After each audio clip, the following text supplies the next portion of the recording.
Look out, coming through here, coming through. Make way, move it. Hurry up, hurry up.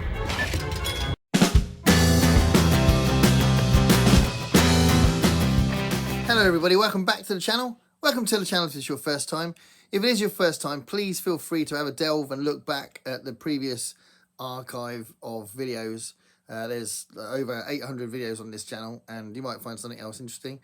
But regardless of that, welcome to the channel, whoever you are. And thanks for giving me some of your time today. I'm going to start a new project. It's a new book club. And I'd love it if someone joined in with me. But either way, I'm framing this as a book club to give me some sort of self-discipline in reading these things, as well as the chance, certainly an example of two of them, to just enjoy two of the books again. But four of them are new to me, but two of them are rereads from years and years back. And I thought it'd be really nice to frame this particular part of my reading pleasure in a book club called the Belief and Behaviour Bi-Monthly Book Club. Lots of B's. The Belief and Behaviour Bi-Monthly Book Club. So every 2 months we look at a specific book, and it's a book that will either have a look at our behaviour, sometimes for biological reasons, or our belief system. So if you know me at all, you might know that this will be an objective look at that from an outsider point of view, because I'm definitely an atheist, but I am interested in faith and belief and belief systems and that kind of thing, philosophy, the way that we put rules on ourselves, the way we define things, the way we understand life, the way we create definitions of things and make conclusions that make sense to us that are clearly born out of faith. I am fascinated by that kind of thing. So we'll be exploring that kind of thing in these 6 books. And what I'd like to think is that if I try this over 2025 and I enjoy the experience and someone else enjoys the experience as well, then I can pick another 6 books for 2026 and move on like that. So every 2 months we explore a specific book from these 6 books, right? So the Belief and Behaviour Bi-Monthly Book Club, that's the idea. Right, let's have a look at the books. So the first book, which will be January and February next year, is Oliver Sacks' seminal work on neuroscience, The Man Who Mistook His Wife for a Hat. And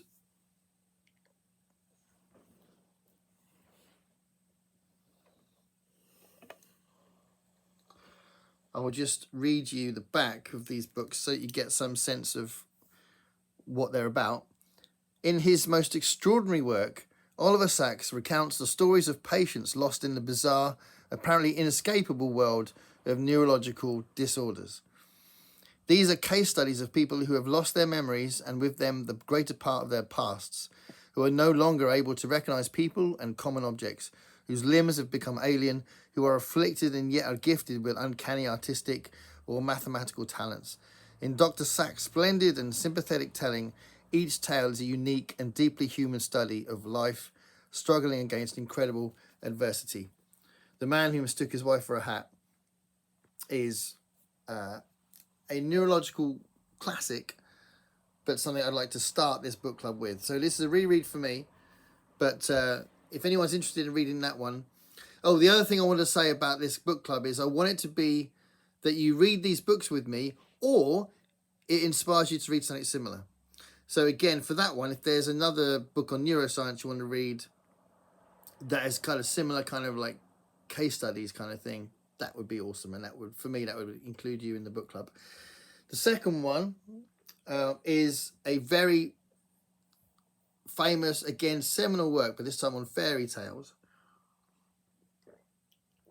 And this is by Marina Warner, who's done a few books on this sort of thing. But this was her first book, I think, on this, when it's called From the Beast to the Blonde, on fairy tales and their tellers, from the beast to the blonde.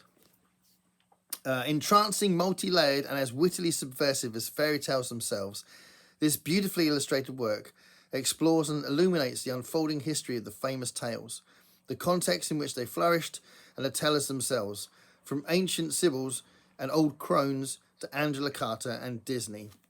And it is illustrated as you go along as well.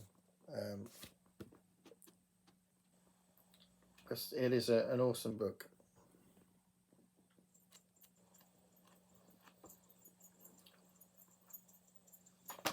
So, anyway, From the Beast to the Blonde is the second book. So this would be in March and April. So mistook his wife for a hat. January, February, March and April. If you'd like to read this along with me in March and April. So you've got 2 months to read these books. Again, if you would like to explore the psychology behind the telling of fairy tales and the history of that in a different book, or another book by Marina Warner, then that is still part of this.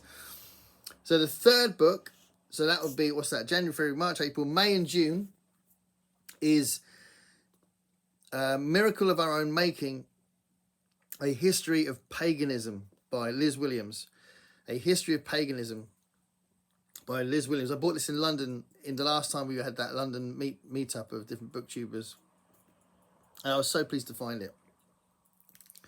So, Miracles of Our Own Making is an historical overview of magic in the British Isles, from the ancient peoples of Britain to the rich and cosmopolitan landscape of contemporary paganism. Ranging wildly across literature, art, science and beyond, Liz Williams debunks many of the prevailing myths surrounding magical practice, past and present, while offering a rigorously researched and highly accessible account of what it means to be a pagan today. So, a bit of a celebration of paganism, as well as a history and debunking of myths as well of pagan religion. So that is for May and June. July and August. Now this is the most ambitious one, I think, out of all of them, which is why I put it this part of the year, because this is the part of the year that I've got the most headspace. So July and August is God and Anatomy. So this is a scholarly examination of our definition of God over the centuries. Francesca Stavrakopoulou has written a very comprehensive account of the way we have defined God over the years. It's an astonishing and revelatory history that presents God as he was originally envisioned by ancient worshippers, with a distinctly male body, superhuman powers and earthly passions. Drawing on her academic expertise and close examination of the Bible, she gives us a vivid portrait of a very human-shaped deity, a product of a particular society at a particular time, made in the image of the people who lived then, shaped by their own circumstances and experience of the world. This is a God of stunning surprise and complexity. Whether we are believers or not, this fleshy, uncensored God has shaped our concept of life and death, and our assumptions about sex and gender, even our perception of what it is to be a person. Sounds awesome. And I have actually read some of it, and to be fair, it's one of the big reasons why I've done this, because I wanted to potentially share this with someone else.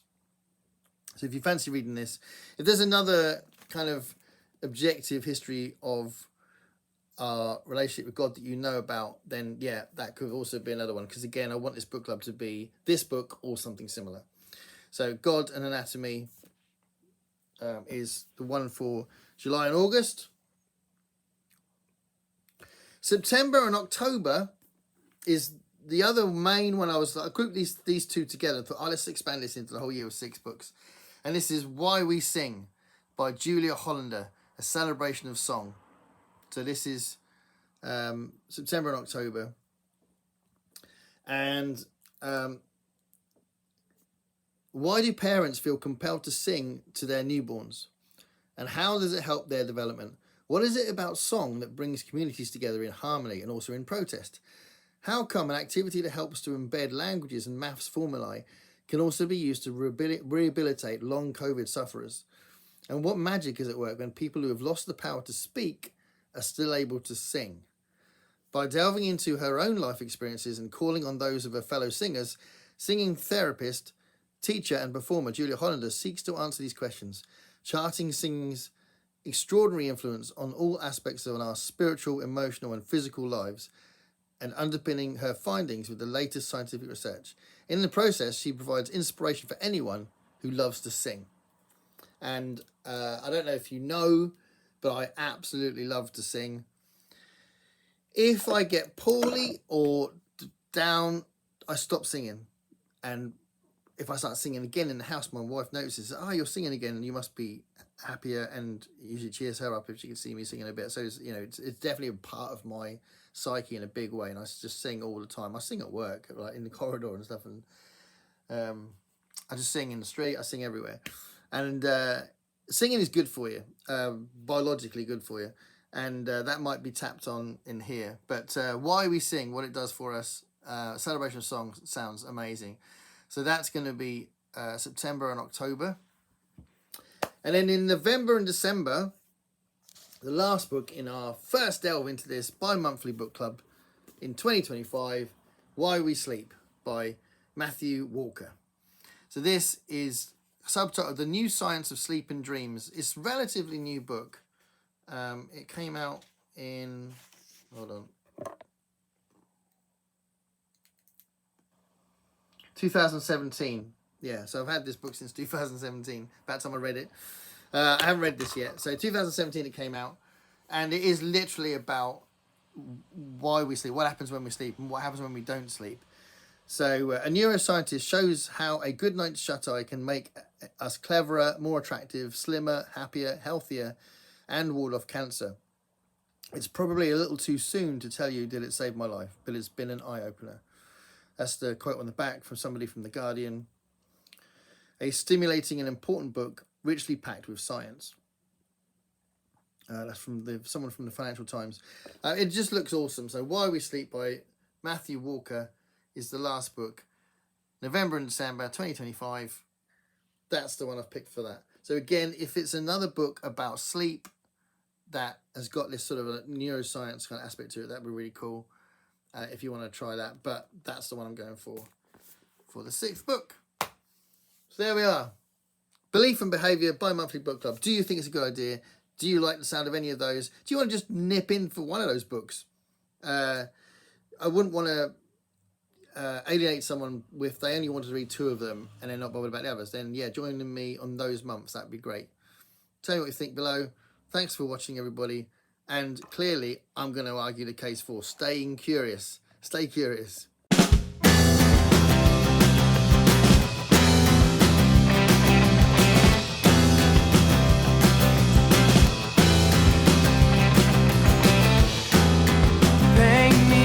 Picture